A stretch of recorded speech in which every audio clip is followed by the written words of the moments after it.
5 लोगों को एक चेंबर में बंद कर दिया गया और ऐसी गैस डाली गई कि 30 दिन तक वो लोग सो ना पाए। लेकिन 11 दिन में ही वो लोग राक्षस बन गए और अपना ही मांस खाने लगे।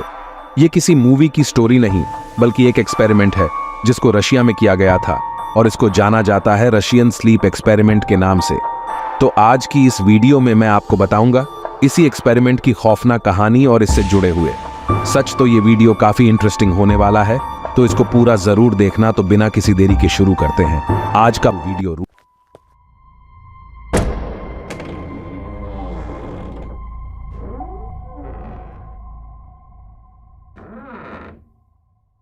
रूस में सन 1940 में एक एक्सपेरिमेंट किया गया था। इस एक्सपेरिमेंट में 5 कैदियों के साथ डील हुई थी कि उनको एक रिसर्च का हिस्सा बनना पड़ेगा और इस एक्सपेरिमेंट के खत्म होते ही उनको रिहा कर दिया जाएगा।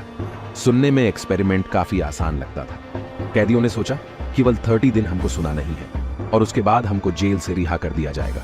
काफी अच्छा ऑफर था, इसलिए उन सारे कैदियों ने इस ऑफर को एक्सेप्ट कर लिया। एक्सपेरिमेंट के लिए उन 5 कैदियों को एक एयर टाइट चेंबर में बंद कर दिया गया और उस चेंबर में भर दी गई एक गैस। ये एक ऐसी गैस थी जिसकी वजह से इंसान को नींद नहीं आती थी और साइंटिस्ट ये देखना चाहते थे कि अगर कोई इंसान लगातार 30 दिन तक ना सोए तो उसके क्या परिणाम हो सकते हैं। शुरुआत में सब कुछ ठीक चलता रहा क्योंकि कैदी आपस में बात कर रहे थे। उनको लगातार खाना, हर चीज मुहैया कराई जा रही थी। चूंकि उस जमाने में कैमरे नहीं हुआ करते थे, इसलिए साइंटिस्ट उन कैदियों पर नजर रखने के लिए वन वे ग्लास का यूज करते थे। इसको वन साइडेड ग्लास भी कहा जाता है। ये केवल एक ही साइड से ट्रांसपेरेंट होता है। इसका मतलब अंदर जो कैदी बंद थे उन्हें बाहर हो रही कोई भी एक्टिविटी नहीं दिखाई देती थी, लेकिन बाहर जो साइंटिस्ट बैठे हुए थे वो सारी चीजों को अच्छे से ऑब्जर्व कर रही थे। ऐसा नहीं है कि उस कमरे में केवल वही गैस थी जिसकी वजह से कैदियों को नींद ना आए। साइंटिस्ट ने इस बात का भी पूरा ध्यान रखा था कि उस कमरे में ऑक्सीजन लेवल इतना हो ताकि वो लोग 30 दिन तक कंफर्टेबली जिंदा रह सकें। सुनने में तो ये एक्सपेरिमेंट काफी आसान लगता है। केवल 30 दिन तक आपको एक कमरे में रहना है, जैसे कि बिग बॉस का घर, लेकिन आपको सोना नहीं है। आपको खाना दिया जा रहा है, पानी दिया जा रहा है, आपकी हर चीज का ध्यान रखा जा रहा है। उस चेंबर में उनके पढ़ने के लिए बहुत सारी बुक्स और मैगजीन भी रखी गई थी। शुरुआत में तो सब कुछ ठीक चलता रहा, लेकिन एक हफ्ते बाद हालात बिगड़ने लगे। एक हफ्ते के आते तक सारे कैदियों ने एक दूसरे से बात करना बंद कर दिया। वे अकेले बैठे बैठे अपने मन ही मन में कुछ ना कुछ बड़बड़ाते रहते थे। 11वें दिन अचानक इनमें से एक कैदी जोर जोर से चिल्लाने लगा और पूरे 3 घंटे तक चेंबर में दौड़ता रहा। वो इतनी तेजी से चीख रहा था कि उसकी वो थी। साइंटिस्ट इस घटना को देख ही रहे थे कि अचानक उस कमरे में सन्नाटा छा गया। जब साइंटिस्ट ने अंदर जाकर देखा तो पाया कि उस चीखने वाले इंसान की वोकल कॉर्ड फट चुकी थी।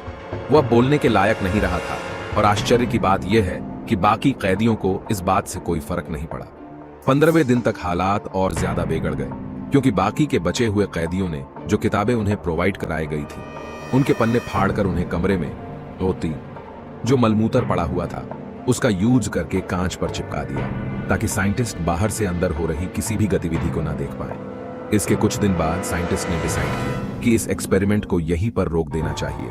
उन्होंने कमरे में छोड़ी जाने वाली गैस को बंद कर दिया और उस चेंबर में अंदर जाने का फैसला किया। अंदर जाकर साइंटिस्ट ने जो देखा वो देखकर वो लोग हैरान रह गए।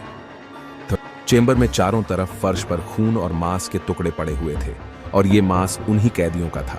वे एक दूसरे को नहीं खा रहे थे, बल्कि वो चुपचाप बैठे बैठे अपने ही शरीर के अंगों को खाना शुरू कर चुके थे। उन्हें जो खाना दिया जाता था उन्होंने वो खाना खाना बंद कर दिया था। उनकी हड्डियां निकल आई थी और उनकी मरने जैसी हालत हो गई थी। साइंटिस्ट ने यह फैसला लिया कि उन सारे कैदियों को हॉस्पिटल ले जाया जाए और उनका इलाज कराया जाए। अगर वो ठीक हो जाते हैं, जिंदा बच जाते हैं, तो उसके बाद फिर से इस एक्सपेरिमेंट को कंटिन्यू किया जाएगा। लेकिन जब उस चेंबर की गैस बंद की गई तो कैदियों ने चिल्लाना शुरू कर दिया कि हमें बाहर मत निकालो, हम आजाद नहीं होना चाहते। देखने में यह नजारा काफी डरावना था कि वो सारे कैदी पिशाचों की तरह दिखने लगे थे। साइंटिस्ट को समझ में नहीं आया आखिर उनके साथ हुआ क्या था। इन घायल कैदियों को हॉस्पिटल ले जाया गया और जिस मोरपेन के इंजेक्शन से एक आदमी बेहोश हो सकता है, ऐसे 8 इंजेक्शन लगाने के बाद भी वो कैदी बेहोश नहीं हुए। वो वापस चैम्बर में जाना चाह रहे थे। कुछ कैदी इतने ज्यादा घायल हो गए थे कि उनका ऑपरेशन करने तक की नौबत आ गई थी और जब वह डॉक्टर उन कैदियों ऑपरेशन कर रहे थे तब वह कैदी बेहोश नहीं थे, क्योंकि बेहोशी के इंजेक्शन का उन पर कोई असर ही नहीं हुआ था और वो ऑपरेशन के दौरान दर्द से हंस रहे थे। उनकी हंसी को देखकर डॉक्टर्स के भी हाथ कांप रहे थे। इस पूरी घटना के दौरान ऑपरेशन में कुछ कैदियों की मौत हो गई और बाकी जो कैदी बचकर ठीक हो गए उनको वापस उसी चेंबर में डाल दिया गया, क्योंकि वो खुद ही रिक्वेस्ट कर रहे थे कि हमें वापस उस चेंबर में जाना है। कैदियों को जब वापस चेंबर में डाला गया तो कुछ दिनों के बाद उन्होंने फिर से वही हरकतें करना शुरू कर दी। वो फिर से अपना मांस खाने लगे और अजीब अजीब आवाजें निकालने लगे। कैदियों की इन हरकतों से घबराए हुए साइंटिस्ट ने सोचा कि इन्हें मार दिया जाना चाहिए और इस एक्सपेरिमेंट को यहीं पर खत्म कर देना चाहिए। लेकिन सच तो यह है कि इस एक्सपेरिमेंट को यह बात जानने के लिए नहीं किया गया था कि इंसान अगर 30 दिन तक ना सोए तो उसे पर क्या असर पड़ेगा।